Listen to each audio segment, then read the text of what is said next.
الرحمن الرحیم۔ السلام علیکم ورحمۃ اللہ وبرکاتہ۔ ناظرین، آج ہم آپ کو ایک ایسا وظیفہ بتائیں گے جو آپ کے ہر مقصد کو پورا کرے گا۔ یعنی انسان کی کچھ خواہشات ہوتی ہیں، کچھ انسان کے مقاصد ہوتے ہیں جو کہ پورے نہیں ہوتے۔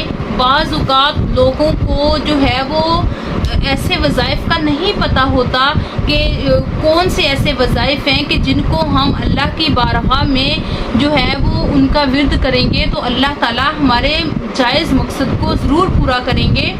ہاں، البتہ جب انسان کا کسی کام کرنے کا کوئی ارادہ ہو، انسان کا کوئی مقصد ہو، تو اسے جو ہے وہ اللہ تعالیٰ کی کون سی دعا ایسی ہے جس کا ورد کرنا چاہیے۔ جب وہ اس کا ورد کرے گا تو اللہ تعالیٰ اس کی ہر جائز خواہش کو پورا کریں گے۔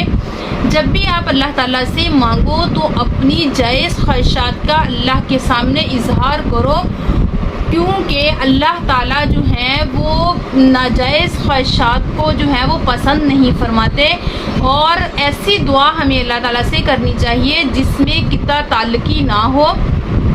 تو آپ صلی اللہ علیہ وسلم نے فرمایا کہ حضرت یونس علیہ السلام نے مچھلی کے پیٹ میں جو بھی اللہ تعالیٰ سے دعا مانگی تھی، اگر کوئی بھی مسلمان بندہ اپنی جائز خواہشات کو مد نظر رکھ کر اس دعا کو پڑھے گا تو اللہ تعالیٰ اسے ہر کام میں کامیابی عطا فرمائیں گے، ہر مقصد میں اللہ تعالیٰ اسے کامیاب کریں گے، بشرط یہ کہ وہ اس کا مقصد جو ہے وہ جائز ہو۔ اور وہ دعا کون سی ہے؟ وہ ہے لا الہ الا انت سبحانک انی کنت من الظالمین۔ یعنی یہ آیت ہے، آپ جو ہے وہ اس کا وظیفہ کریں گے تو انشاءاللہ بڑی سے بڑی مصیبت جو ہے وہ آپ سے ٹل جائے گی، اور جو بھی آپ کا مقصد ہوگا وہ انشاءاللہ پورا ہو جائے گا۔ تو دیکھیں، وہ مچھلی کے پیٹ میں تھے، ایک اندھیرے میں تھے، کتنی گہرائی میں تھے، تو جب اللہ تعالیٰ سے انہوں نے یہ دعا کی، یہ وظیفہ کیا، تو دیکھیں کہ مچھلی نے خود ہی انہیں جو ہے وہ نگل دیا۔ تو دیکھیں اللہ تعالیٰ نے خود ہی ان کو مچھلی کے پیٹ سے نجات دے دی۔